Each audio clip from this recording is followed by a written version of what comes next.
SAARC के members हैं। उसके बाद की ऑब्जेक्टिव्स ऑफ सार्क। सार्क वो कहता है किसी को इफेक्टिवनेस किसी भी ऑर्गेनाइजेशन चेक करने के लिए सबसे पहले उसके ऑब्जेक्टिव देखे जाते हैं, क्या उसने ऑब्जेक्टिव हासिल किए हैं या नहीं। उसके बाद मेजर अचीवमेंट्स ऑफ सार्क देखेंगे कि सार्क ने अब तक कौन कौन सी मेजर अचीवमेंट हासिल की हैं, जिसकी बेस पे हम देखेंगे कि ये अपने ऑब्जेक्टिव अपने हासिल करने में कितना कामयाब हुआ है। उसके बाद देखेंगे मेजर इम्पेयरमेंट्स यानी रुकावटें in the way of SAARC effectiveness, कौन कौन सी रुकावटें हैं वो डिस्कस करेंगे। Impacts of SAARC in effectiveness के बाद जो सार्क अभी जो मर रहा है यानी इन इफेक्टिव है, उसकी वजह से क्या इम्पैक्ट्स आ रहे हैं साउथ एशिया पर या दुनिया पर। उसके बाद strategic importance of SAARC for Pakistan के, सार्क के पाकिस्तान के लिए क्या स्ट्रेटेजिक इम्पोर्टेंस है। और एंड पे हम देखेंगे कि रिफॉर्म नीडेड इन सार्क, कौन से रिफॉर्म्स नीडेड हैं सार्क में ताकि उसको इफेक्टिव बनाया जा सके। तो अगर आप हमारे चैनल पर न्यू हैं तो हमारे चैनल को सब्सक्राइब, द लर्नर्स ग्रुप को सब्सक्राइब कर लें। अगर आपको हमारी वीडियो पसंद आए तो इसको लाइक करें और अपने दोस्तों के साथ शेयर करें और कमेंट सेक्शन में बताएं कि आपको वीडियो कैसी लगी और इसको कैसे मज़ीद इम्प्रूव कर सकते हैं। और आपके जो कमेंट पे इंशाल्लाह हम आपको अमल करके दिखाएंगे ताकि आपको ईजिली और आसानी से CSS पास करवाया जा सके। तो अभी हम चलते हैं सबसे पहले इंट्रोडक्शन की तरफ। सार्क का introduction. SAARC found in 1985 in Dhaka with 7 regional members. Pakistan is founded member and active contributor. Located in Kathmandu Nepal. इसके जो सेक्रेटरी वो खटमंडो नेपाल में है। Covers 1.9 billion population, second largest regional bloc. सबसे बड़ा जो है वो है यूरोपीय यूनियन है, उसमें तो पूरा यूरोप आ जाता है ना, तो सिर्फ हमारे एशिया में, साउथ एशिया में इतनी ज़्यादा सेकंड लार्जेस्ट ब्लॉक है। उसके बाद intra regional trade among SAARC states in less than 5%। तो लाइफ परसेंट जो इनके आपस में है वो लेस देन 5% है, लेकिन जो यूरोप का है वो 80% है। Stagnated due to India Pakistan hostility and lack of political will. तो ये स्टैग्नेट क्यों है, क्योंकि पाकिस्तान और इंडिया की हॉस्टिलिटी की वजह से और लैक ऑफ पोटेंशियल विल है। ये तो हो गया इसका सिंपल इंट्रोडक्शन। इसको आपने एक पैराग्राफ में लिख देना। मैंने पॉइंट्स में इसलिए लिखा है ताकि आपको इजीली याद रह सके। अभी हम चलते हैं इसके की मेंबर्स की तरफ। इसके मेंबर्स कौन कौन से हैं। इसके जो फाउंडिंग मेंबर्स थे वो थे पाकिस्तान, इंडिया, बांग्लादेश, श्रीलंका, नेपाल, मालदीव्स एंड भूटान। दोबारा लिख लें आप। पाकिस्तान, इंडिया, बांग्लादेश, श्रीलंका, नेपाल, मालदीव्स और भूटान। और अभी जो जॉइंट लेटर को इसने ज्वाइन इसको किया है वो है अफगानिस्तान ने 2007 में ज्वाइन किया है। और जो ऑब्जर्वर स्टेटस हमने जिनको दिया हुआ है ताकि बाद में इनको हम बना देंगे वो है चाइना, यूरोपीय union, Iran, Japan, south Korea, USA and Australia. ये जो हैं ऑब्जर्वर स्टेटस है इनके पास, कि ये भी जब कोई सबमिट होता है तो उसमें आ जाते हैं एज ए ऑब्जर्वर्स। ठीक हो गया। तो अभी हम चलते हैं ऑब्जेक्टिव्स ऑफ सार्क। जो सबसे पहले जो इसका ऑब्जेक्टिव है वो है promote welfare and quality of life in South Asia. SAARC का बुनियादी मकसद साउथ एशिया के अवाम की वेलफेयर और म्यार ज़िंदगी को बेहतर बनाना है। इसके तहत गुर्बत के खात्मे, सेहत की सहूलियात की बेहतरी और तालीम के फ़रोग पर तवज्जो दी जानी थी ताकि खित्ते के अवाम को मसावी तरक्की के मौके मैसर आएँ। तो इसका फैक्ट नोट कर लें। SAARC development fund finance social projects in member states. SAARC development fund finance social projects in member states. दूसरा ऑब्जेक्टिव है इसका accelerate economic growth with social progress. इलाकाई सतह पर इकोनॉमिक ग्रोथ और सोशल प्रोग्रेस को तेज करने के लिए कायम किया गया था। सार्क को कायम किया गया था। इसके जरिए तजारती ताउन, सरमायाकारी, सनती तरक्की और इंसानी वसाइल की बेहतरी को फ़रोग दिया जाना था। तो उसके बाद अपना ऑब्जेक्टिव है strengthens collective self reliance amongst member states. SAARC का एक अहम मकसद जो इसके मेंबर स्टेट हैं के दरमियान इज्तमाई यानी कलेक्टिव खुद अंसारी यानी एक दूसरे के ऊपर self reliance, collective self Reliance को फ़रोग देना था ताकि वो ग्लोबल ताकतों पर इंसार कम कर सकें। इसके ज़रिए रीजनल जो रिसोर्सेज थे कि मौसर जो रीजनल रिसोर्सेज के इफेक्टिव यूज मुश्तरका पॉलिसी साजी और इक़्तिसादी ताउन को फ़रोग देना था। इसके 3 ऑब्जेक्टिव्स हो गए। स्ट्रेंथन कलेक्टिव रिलायंस बनाना है, उसके बाद इसको इकनॉमिक ग्रोथ बढ़ानी थी, उसके बाद social welfare and quality life ensure करनी थी। उसको चौथा जो ऑब्जेक्टिव है सार्क का वो है foster mutual trust and understanding. SAARC का मकसद जो ममालिक मेंबर ममालिक के दरमियान बाहिमी एतमाद यानी फोस्टर म्यूचुअल इंटरेस्ट और अंडरस्टैंडिंग को फ़रोग देना था, ताकि जो पोलिटिकल क्लैशेस के बावजूद ताउन जारी रहे। जो पाकिस्तान इंडिया के दरमियान जो क्लैशेस हैं, पोलिटिकल क्लैशेस हैं, वो भी हों, लेकिन उसके बावजूद वो पब्लिक जो कहते हैं म्यूचुअल ट्रस्ट और हम अंडरस्टैंडिंग को बढ़ाएं। जो कल्चरल एक्सचेंज प्रोग्राम हैं जिससे पब्लिक कनेक्शन बनेंगे और डिप्लोमेसी के ज़रिए एतमाद साजी को मजबूत बनाना था। ये हो गया इसके 4 ऑब्जेक्टिव। 5वां है collaborate on agriculture, health, education, environment. SAARC मुख्तलिफ शुबों जैसे ज़राअत, सेहत, तलीम और इन्वायरमेंट से मुश्तरका ताउन को फ़रोग देता है।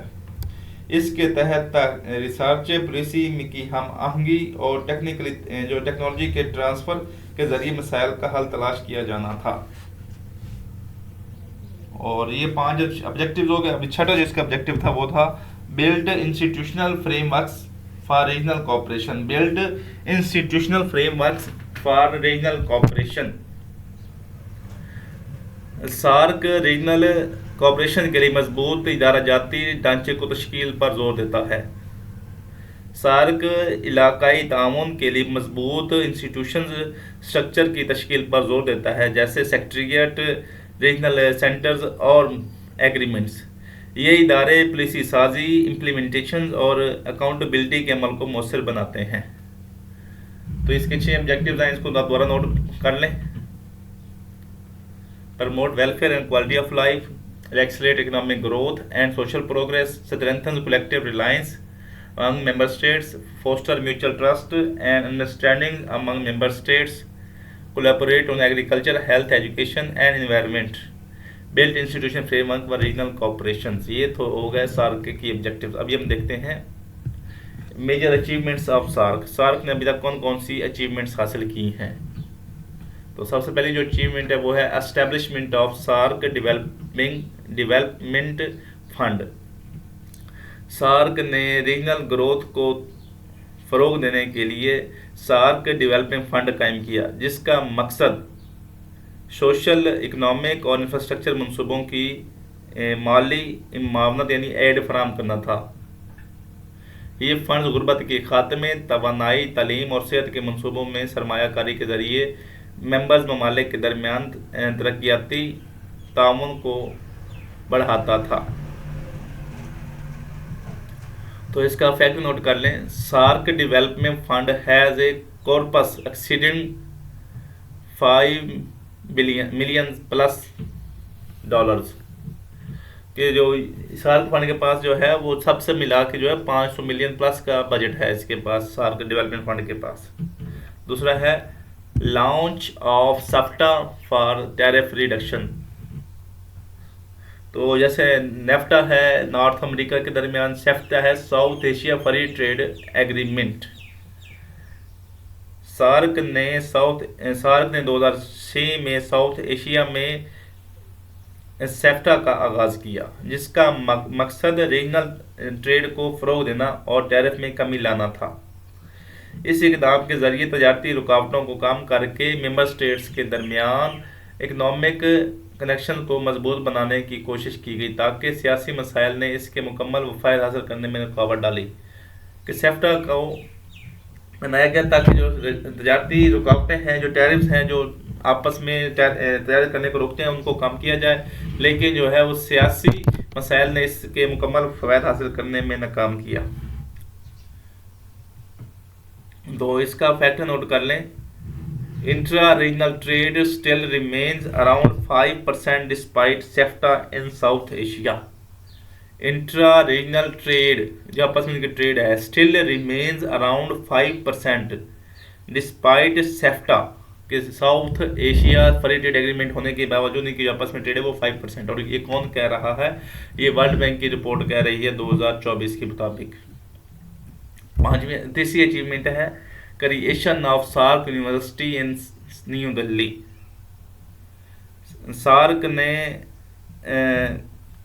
न्यू दिल्ली में यूनिवर्सिटी का क्याम अमल में लाया गया ताकि रीजनल सतह पर आला तलीम और तहकीकी ताउन को फ़रोग़ दिया जा सके। ये इदारा मुख्तलिफ ममालिक मेंबर ममालिक के तलबा को एक प्लेटफार्म पर इकट्ठा करता है जहाँ वो मुश्तरका रिसर्च, प्रैक्टिकल एक्सचेंज और इलाकाई मसाइल के हल के लिए मिलकर काम कर सकें।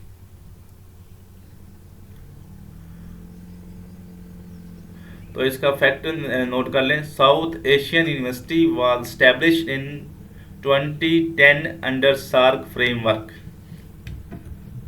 उसके बाद देखते हैं early warning system for natural disasters. SAARC ने कुदरती आफात जैसे सैलाब, जंजले और तूफानों से निपटने के लिए अर्ली वार्निंग सिस्टम्स कायम किए। ये सिस्टम्स मालूमात के तबादले, साइंसी तहकीक और इमरजेंसी जो हंगामी रद्द अमल को बेहतर बनाने में मदद देते हैं, जिससे जानी व माली नुकसान को कम किया जा सकता है। तो ये सार्क ने एक अर्ली वार्निंग सिस्टम भी इंस्टॉल करवाए हैं सार्क मेंबर्स में। तो South Asia is the among the most disaster prone region globally. जो South Asia is amongst the most disaster prone region globally. So SAARC ने अर्ली वार्निंग सिस्टम इंस्टॉल करवाए हैं। इसको देखते हैं regional TB and HIV AIDS control programmes. SAARC ने सेहत के शोबे में भी अहम किरदार अदा किया है, ख़ास तौर पर टीबी और एचआईवी और एड्स के खिलाफ रीजनल प्रोग्राम्स के ज़रिए मुश्तरका हिकमत अमली, डाटा शेयरिंग और तबी मेडिकल रिसर्च के ज़रिए इन बीमारियों के फैलाव को रोकने की कोशिश की गई है, जिससे सेहत के मसाइल के हल में इलाकाई ताउन को फ़रोग़ मिला। तो इसका फैक्ट नोट कर लें। सार्क टीबी एंड एचआईवी या AIDS centre is based in Kathmandu. और ये कौन कह रहा है? ये कह रहा है वर्ल्ड हेल्थ ऑर्गेनाइजेशन कह रही है कि इसका जो सेंटर है वो काठमांडू में है। यूनिवर्सिटी उन्होंने न्यू दिल्ली में बनाई है। और छठा जो अचीवमेंट है वो है cooperation in agriculture and rural development. SAARC ने ज़राअत और देहाती तरक्की के शोबों में ताउन को फ़रोग़ दिया ताकि खुराक की पैदावार में इजाफा हो और फूड सिक्योरिटी और देहाती मैशत को मजबूत बनाया जा सके। रिसर्च, लेटेस्ट टेक्नोलॉजी के तबादले और मुश्तरका पॉलिसियों के ज़रिए किसानों की कैपेसिटी को बढ़ाए और गुर्बत में कमी लाने की कोशिश की गई। तो ये फैक्ट हो गया। ये अचीवमेंट्स किए हैं किसने? कॉर्पोरेशन एग्रीकल्चर डेवलपमेंट में की हुई है। SAARC agriculture centres promotes research on food security. SAARC agriculture centres promotes research on food security. और ये कौन कह रहा है? सार्क की रिपोर्ट कह रही है। ये इसकी 6 मेजर अचीवमेंट्स होगी। अभी हम देखते हैं major impediments in the way of SAARC ineffectiveness. ये हमारा जो मेन काज बनेगी, ये क्वेश्चन है जो वो पूछता है कि आजकल सार्क मर क्यों रही है। वो कहता है इसकी क्या वजूहात हैं कि वो इफेक्टिव है। सबसे जो पहला पॉइंट वो है India Pakistan conflict blocking summit level cooperations. SAARC की जो इफेक्टिव उसको सबसे ज़्यादा जो मुतासर करी वो है इंडिया और पाकिस्तान की कन्फ्लिक्ट या कशीदगी। दो तरफा तनाज़ात ने रीजनल ताउन को यगमराल यानी वो उसको किया हुआ है, यानी उसको ख़राब किया हुआ है। इन दोनों का दो तरफा तनाज़ा है, उसको आपस में हल करो नहीं, बल्कि उन्होंने जो रीजनल लेवल के जो रीजनल ताउन को भी ख़राब किया हुआ है, जिसके बहस सरबराही इजलास मुसलसल यानी कैंसिल का शिकार हैं और तंजीम अलमी तौर पर गैर एक्टिव होती जा रही है। इन दोनों का जो लेवल है, सबसे बड़ी जो वजूहात है वो है इंडिया पाकिस्तान कन्फ्लिक्ट यानी इनकी कशीदगी। तो इसका फैक्ट नोट कर लें। SAARC summit has not been held since 2014 due to regional tension. और ये कौन कह रहा है? ये ऑब्जर्वर रिसर्च फाउंडेशन कह रही है। ऑब्जर्वर रिसर्च फाउंडेशन कह रही है। उसके बाद है lack of enforcement mechanism, SAARC के पास अपने फैसलों और मुआहदों पर इन्फोर्समेंट करने के लिए कोई मजबूत निज़ाम मौजूद नहीं है। इसकी जो करारदादें ज़्यादातर रज़ाकाराना नोयत की होती हैं, कोई इन्फोर्समेंट मैकेनिज्म नहीं है। जिसकी इसकी जो करारदादें होती हैं, जो एग्रीमेंट्स होते हैं, वो क्या होते हैं, ज़्यादातर रज़ाकाराना वेलफेयर होते हैं, उनको चाहिए कि करें या ना करें, उनकी मर्जी होती है। रज़ाकाराना ज़्यादातर रज़ाकाराना नोयत की होती हैं, जिसकी वजह से रुकन ममालिक इन पर मुकम्मल अमल नहीं करते, अमल नहीं करते। ये कमज़ोरी तंजीम की साख और कारकर्दगी को मुतासर करती है। ये कमज़ोरी तंजीम की जो वर्थ है और उसकी इफेक्टिवनेस को मुतासर करती है। तो इसमें वो कहता है कि SAARC agreements are largely not binding in nature. SAARC agreements are largely not binding in nature. उसके बाद है minimal political trust among member states. जो मेंबर ममालिक के दरमियान सियासी एतमाद की कामयाबी में बड़ी सार्क की कामयाबी में जो सबसे बड़ी रुकावट है वो है मेंबर ममालिक के दरमियान पॉलिटिकल ट्रस्ट की कमी। इनकी जो हिस्टोरिकल क्लैशेज हैं, सिक्योरिटी खदशात हैं और बाहमी शक व शुबहात ने ताउन के मौक़े को महदूद कर दिया है। जो रीजनल के मौके को महदूद कर दिया है। तो इसका कोड नोट कर लें, बल्कि trust deficit is the biggest barrier to South Asian integration. Trust deficit is the biggest barrier to the South Asian integration. और ये कौन कह रहा है? ये वर्ल्ड बैंक कह रहा है। उसके बाद है लो इंट्रा रीजनल ट्रेड। सार्क ममालिक के दरमियान जो इंट्रा रीजनल जो ट्रेड है वो लेस देन 5% है। उसके बाद गैर टैरिफ रुकावटें, कमज़ोर इंफ्रास्ट्रक्चर, सियासी कशीदगी और तजारती पॉलिसियों में अदम एतमादी हम आंगी यानी विदाउट कोऑर्डिनेशन इसके बुनियादी वजूहात हैं। कहता है कि सार्क के ममालिक के दरमियान जो बायमी है वो 5% से भी कम है। उसके बाद वो कहता है इसमें कौन कौन सी वजूहात हैं? वो है non tariff barriers, weak infrastructure, political clashes और तजारती पॉलिसियों में अदम कोऑर्डिनेशन, यानी उनमें लेस कोऑर्डिनेशन की वजह से इनका ये रिजल्ट है। तो इसका फैक्ट नोट कर लें। यूरोपीय union intra regional trade exceeds 60%, showing strong integration. यूरोपीय unions intra regional trade exceeds 60%, showing strong integration. और ये कौन कह रहा है? ये यूरोपियन कमीशन कह रहा है। उसके बाद है China's observer status seen as a controversial. SAARC में चाइना की जो ऑब्जर्वर स्टेटस मिला है वो एक कंट्रोवर्शियल स्टेटस है। ताहम इसकी शमूलियत को बाद ममालिक खुसूसन भारत शक की नज़र से देखता है।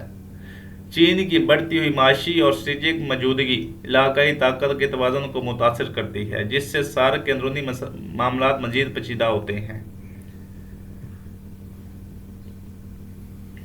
तो इसका फैक्ट नोट कर लें। SAARC China became a observer in SAARC in 2007. China became observer in SAARC in 2007. उसके बाद है unequal economic and strategic weight of India. Unequal economic and strategic weight of India. India की बड़ी माशत और strategic ताकत SAARC में अदम तवाज़ुन पैदा करती है, यानी इम्बैलेंस क्रिएट करती है। इंडिया की बड़ी माशत और स्ट्रेटेजिक ताकत सार्क में इम्बैलेंस पैदा करती है। छोटे ममालिक खुद को कमज़ोर महसूस करते हैं, जिससे फैसला साजी में अदम मसावत पैदा होती है। ये ताकत का फ़र्क इलाकाई एतमाद को मुतासर करता है और मुश्तरका ताउन को महदूद कर देता है। तो ये 6 जो हैं इसका स्टेप वो नोट कर लें। तो India accounts for approximately 70% of SAARC GDP। India accounts for nearly 70% of SAARC GDP कि 70% जो है उसकी वो सार्क की जो जीडीपी है वो इंडिया के पास है, इसलिए उसमें जो अनइक्वल इकोनॉमिक स्ट्रेटेजिक वेट पैदा हो जाता है। तो ये 6 जो है सार्क के इम्पीडियस जो है वो रुकावटें हैं। तो अगली स्लाइड पे जाने से पहले आप हमें कोई भी कमेंट सेक्शन में 5 मेजर अचीवमेंट्स ऑफ सार्क बताएं, जो हमने पिछली स्लाइड पे किए हैं, ताकि आपको याद हो जाए। उन्होंने यूनिवर्सिटी कौन सी बनाई है, किधर बनाई है, एग्रीकल्चर सेंटर मकसद क्या है, उसके बाद वो किन किन में वो कॉपरेट कर चुका है अभी तक। आपने हमें कोई से 3 अचीवमेंट्स बतानी है। तो ये हो गया आपके सार्क इनफेक्टिवनेस होगी। अभी उसको देखते हैं इसके इम्पैक्ट्स क्या आ रहे हैं। जो सबसे पहला जो इम्पैक्ट है वो है South Asia remains the least integrated region globally. SAARC की नाकामी के बायस साउथ एशिया दुनिया का सबसे कम इंटीग्रेटेड खिता बन चुका है। रीजनल ट्रेड, डिप्लोमेटिक कोऑर्डिनेशन और इक्तिसादी इंतजाम ना होने के बराबर है। यानी इनकी जो रीजनल ट्रेड है वो भी कम है, जिसके बाद जो डिप्लोमेसी कोऑर्डिनेशन है वो भी कम है, और इकोनॉमिक वो कहते हैं इंटीग्रेशन भी ना होने के बराबर है, जिसके नतीजे में ये खिता अपनी मुश्तरका सलाहियतों से फ़ायदा नहीं उठा पा रहा। तो वो कहता है कि फैक्ट नोट कर लें, South Asia is the least integrated region in the world. और ये किसने कहा है? ये वर्ल्ड बैंक ने कहा है। उसके बाद है worsening poverty and under development. SAARC की इनइफेक्टिवनेस ने खित्ते में गुर्बत और पसमानदगी के मसाइल को मज़ीद गहरा कर दिया है। मुश्तरका पॉलिसियों और वसाइल के मौसर इस्तेमाल की अदम मौजूदगी ने सोशल ग्रोथ को सुस्त कर दिया है, जिसके बायस करोड़ों अफराद बुनियादी सहूलियात से महरूम हैं और इंसानी तरक्की के इशारे कमज़ोर हैं। यानी ह्यूमन कैपिटल, यानी जो एजुकेशन है, स्किल है या हेल्थ है, वो कमज़ोर हैं, उसके फैक्ट्स एंड फिगर। तो इसके बारे में कोड नोट कर लें, regional cooperation is the key to poverty reduction. Regional cooperation is the key to poverty reduction. और ये कौन कह रहा है? ये यूएनडीपी कह रही है। उसके बाद है missed opportunities in energy, trade and transport. SAARC की कमज़ोरी के बहस एनर्जी, ट्रेड और ट्रांसपोर्ट के शोबों में बेशुमार मौके ज़ाय हो गए हैं। रीजनल एनर्जी मंसूबे, प्रोजेक्ट्स, रीजनल कॉरिडोर्स और उसके बाद जो है ट्रांसपोर्टेशन के मंसूबे मुकम्मल ना हो सके, जिससे इक़्तिसादी तरक्की की राह भी मुतासर हुई, जिसकी वजह से इनकी जो इकनॉमिक ग्रोथ भी मुतासर हुई।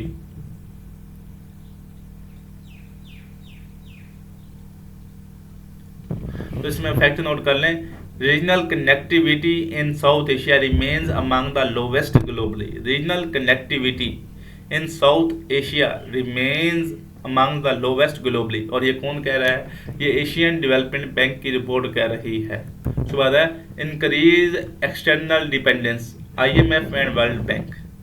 सार्क की नाकामी के बायस मेंबर स्टेट्स जो हैं सार्क के को अपनी इकनॉमिक ज़रूरियात पूरी करने के लिए बैरूनी इदारे जैसे IMF और वर्ल्ड बैंक पर ज़्यादा इन्हिसार करना पड़ता है। लेकिन इनके पास अपना भी सार्क डेवलपमेंट फंड मौजूद है, लेकिन उनकी जो है पॉलिटिकल ट्रस्ट न होने की वजह से ये इसका गलत, हम किस पे डिपेंड करते हैं? IMF वर्ल्ड बैंक पर डिपेंडेंस करते हैं।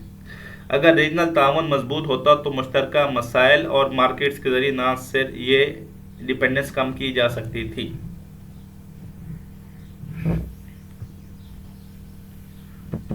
तो इसका फैक्ट वो कहता है कि Pakistan and other South Asian states frequently rely on IMF programmes. Pakistan and other South Asian state frequently rely on IMF programme for financial deficit. और ये कौन कह रहा है? ये IMF की रिपोर्ट कह रही है। उसके बाद है failed coordination in Afghanistan. Failed coordination in Afghanistan. SAARC के मसले, अफगानिस्तान के मसले पर सार्क की मुश्तरका इम्प्लीमेंटेशन बनाने में नाकाम रहा है। अफगानिस्तान के मसले पर सार्क कलेक्टिव प्लानिंग बनाने में नाकाम रहा है। रीजनल जो है इलाकाई इख्तलाफात और सियासी मफादात के बहस अफगानिस्तान में मन और स्टेबिलिटी के लिए कोई मौसर इज्तमाही स्टेप्स नहीं लिए जा सके, जिसके साथ पूरे खित्ते में सलामती और इक़्तिसादी तरक्की पर मनफी असर पड़ रहे हैं।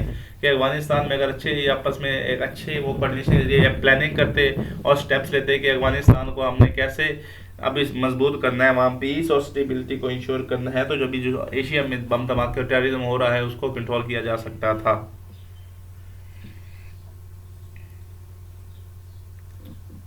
तो इसका फैक्ट है कि regional forums like SCO have taken more effective roles in Afghanistan के। एससीओ जो प्लेटफॉर्म है उसने ज़्यादा एक्टिव रोल अदा किया है अफगानिस्तान की पीस एंड स्टेबिलिटी में, ना कि इसका जो इसको साथ को भी करना चाहिए था। उसके बाद है loss of credibility in global regional discourse. Loss of credibility in global regionalism discourse. SAARC की मुसलसल नाकामी ने उसे ग्लोबली सतह पर इलाकाई तंजीमों में गैर मौसर बना दिया है। दीगर कामयाब जो फोरम्स के मुकाबले में इसकी जो वर्थ है वो कमज़ोर हो गई है, जिसके बहस ग्लोबल फोरम पर साउथ एशिया की इज्तिमाई आवाज़ कमज़ोर पड़ गई है। तो इसका फैक्ट नोट कर लें। SAARC is often cited as one of the least effective regional organization. SAARC is often cited as one of the least effective regional organization, और ये कौन कह रहा है? ये फॉरेन पॉलिसी एनालिसिस 2025 की रिपोर्ट है। तो ये इम्पैक्ट्स हो गया। तो अभी अगली स्लाइड में जाने से पहले आप हमें कोई भी 5 इम्पीडेंट्स यानी जो रुकावटें हैं IMF जो SAARC की उसमें इफेक्टिवनेस को में जो 5-6 मैंने बताई आपको, उनमें से आपको 4 में रुकावटें बताएं। पाकिस्तान इंडिया का मसला है, या फिर वो इनकी ट्रेड कम है, या इनके वो इंफ्रास्ट्रक्चर कमज़ोर हैं, जो भी है आप कोई भी हमें इनमें से 5-4 हमें कमेंट सेक्शन में बताएं जो इसकी इम्पीडेंट्स हैं, ताकि आपकी रिवीजन होती रहे।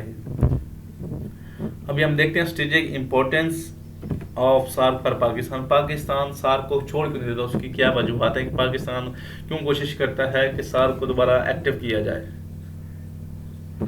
जो सबसे पहला जो पॉइंट है वो है platform to counter Indian hegemony multilaterally. Pakistan के लिए SAARC एक अहम डिप्लोमेटिक प्लेटफॉर्म फराहम करता है, जहां वो इंडिया की रीजनल हेजमनी को यकतरफा की बजाय मल्टीलैटरली अंदाज में चैलेंज कर सकता है। इस फोरम के जरिए पाकिस्तान छोटे ममालिक के साथ इत्तेहाद बनाकर ताकत के तवाज़ुन को बरकरार रखने की कोशिश करता है। ठीक हो गया। तो इसका कोड नोट कर लें। Multilateral forums help smaller states balance regional powers. Multilateral forums help smaller states balance regional powers. तो ये किसने कहा? ये स्टीफन वाल्ट ने कहा है। और इसकी कौन सी theory of power of power theory है? बैलेंस ऑफ पावर थ्योरी उसने कहा था। उसके बाद है access to regional trade and connectivity. Pakistan को रीजनल तजारत और कनेक्टिविटी के लिए SAARC वसी पैमाने पर मौके फराहम करता है, जिसके ज़रिए वो अपनी एक्सपोर्ट्स बढ़ा सकता है और नई मंडियों तक यानी मार्केट तक रसाई हासिल कर सकता है। बेहतर ट्रेड कनेक्शन और इंफ्रास्ट्रक्चर की तरक्की पाकिस्तान की माशत को मजबूत बना सकती है और उसे रीजनल इकनॉमिक सेंटर में तब्दील कर सकती है। तो इसका वही फैक्ट है कि inter regional trade in South Asia remains under 5% but has huge potential. Intra regional trade in South Asia remains under 5% but has huge potentials. उसके बाद है engagement with smaller south Asian states.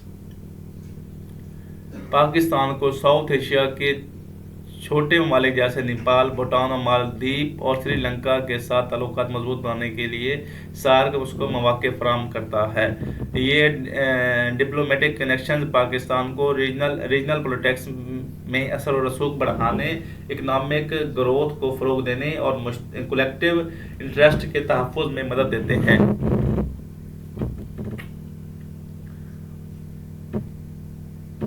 तो उसका कहता है कि Pakistan has bilateral cooperation agreements with Sri Lanka and Nepal through SAARC platform. उसके बाद है energy and transport corridor prospect. Pakistan अपनी जियोग्राफी इस इम्पोर्टेंस के बहस एनर्जी और ट्रांसपोर्ट राहदारियों के ज़रिए इलाकाई उसमें एक अहम किरदार अदा कर सकता है।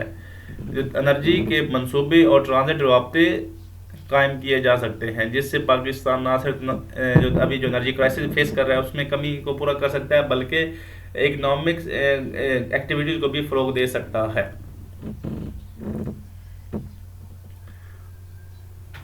तो इसमें फैक्ट नोट कर लें। In Pakistan location makes it a gateway between South and Central Asia. Pakistan location makes it a gateway between South and Central Asia. और ये कौन कह रहा है? ये एशियन डेवलपमेंट बैंक की कनेक्टिविटी रिपोर्ट कह रही है। उसके बाद soft power diplomacy via culture and academic exchange. SAARC के ज़रिए पाकिस्तान अपनी जो कल्चरल और जो है एकेडमिक एक्सचेंज के ज़रिए अपनी सॉफ्ट पावर को फ़रोग दे सकता है। तब स्टूडेंट्स के तबादले, सकाफती मेले और मीडिया रवाबत के ज़रिए पाकिस्तान अपनी मस्बत शनाख्त वो कहता है उसको उजागर कर सकता है और रीजनल सतह पर एतमाद साजी और ताल्लुकात के फ़रोग में अहम किरदार अदा कर सकता है। वो कहता है soft power shapes preferences through attractions rather than cohesion. Soft power shapes preferences through attractions rather than cohesion. और ये किसने कहा? ये जोसेफ नई ने कहा है। जोसेफ नई वो है जिसने ब्रिक्स का आइडिया दिया था। ये हो गए पाकिस्तान के लिए स्ट्रेटेजिक इंपॉर्टेंस। कैसे है ये काउंटर करता है इंडिया की हेजेमनी को, रीजनल ट्रेड और कनेक्टिविटी बढ़ा सकता है, एंगेजमेंट स्मॉलर स्टेट्स बना सकता है, उसको एनर्जी एंड ट्रांसपोर्ट कॉरिडोर बना सकता है। उसके बाद सॉफ्ट पावर, पाकिस्तान की सॉफ्ट पावर को इन्हेंस कर सकता है सार्क। तो पाकिस्तान के साथ इसके 5 लिंक्स हैं। अगर वो पूछे कि पाकिस्तान को सार्क क्यों जरूरी, तो आपने ये बताना है। तो ये 5 पॉइंट्स लिखने के बाद हमें कोई भी वो कहते हैं कि इम्पैक्ट्स बताएं अभी आप हमें सार्क के इफेक्टिवनेस से साउथ एशिया पर कौन से 5 इम्पैक्ट्स, नेगेटिव इम्पैक्ट्स पड़ रहे हैं। तो अभी हम चलते हैं। सबसे पहले reform needed in SAARC. SAARC में रिफॉर्म लेके हैं ताकि सार्क को दोबारा फेस न कर सके, जो भी मरने वाली हालत में जा रही है, यानी उसको डोरमेंट की तरफ जा रही है, उसको अभी हमने एक्टिव करना है। जो सबसे पहली जो है वो है revise charter to allow cooperation despite bilateral dispute.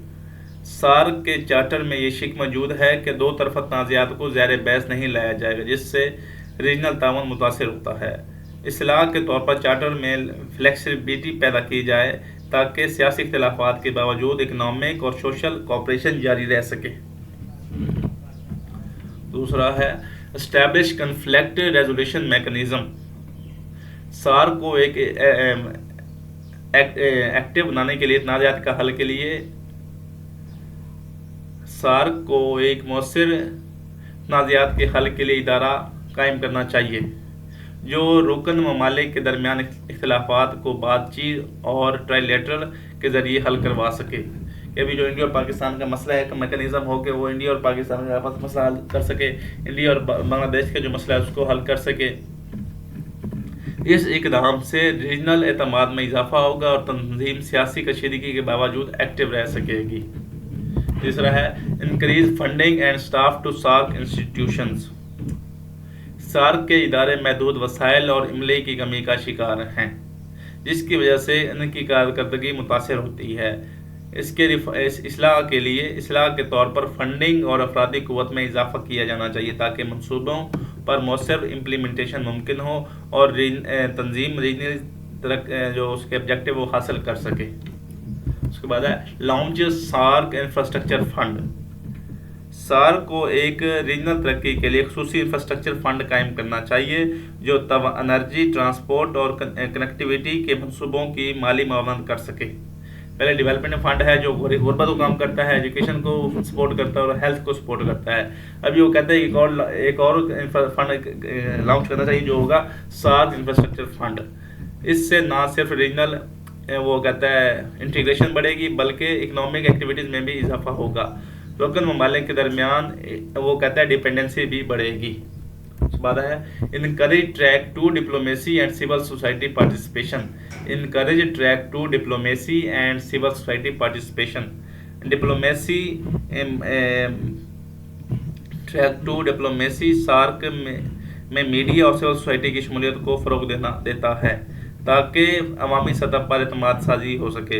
ये गैर सरकारी कनेक्शन सियासी कशीदगी को कम करने और इलाकाई ताउन को फ़रोग देने में अहम किरदार अदा करते हैं। कौन कौन से ट्रैक टू डिप्लोमेसी और सिविल सोसाइटीज़ जो हैं ये उसमें जो है सियासी कशीदगी को कम करते हैं और रीजनल ताउन को फ़रोग देते हैं।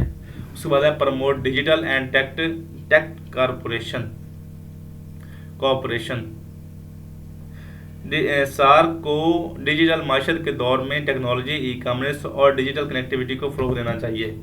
सार्क को अब चाहिए कि वो डिजिटल इकोनॉमी के दौर में टेक्नोलॉजी, ई कॉमर्स और डिजिटल कनेक्टिविटी को फ़रोग दे। मुश्तरका डिजिटल प्लेटफॉर्म्स, साइबर सिक्योरिटी ताउन और IT इंटीग्रेशन के ज़रिए रीजनल ग्रोथ को तेज़ किया जा सकता है और नौजवानों के लिए नए मौके पैदा किए जा सकते हैं। और आखिरी लास्ट जो रिफॉर्म है वो है reduce reliance on India Pakistan bilateralism. SAARC की कारकर्दगी को बेहतर बनाने के लिए ज़रूरी है कि उसे सिर्फ इंडिया और पाकिस्तान के ताल्लुकात से मुंसलिक ना रखा जाए।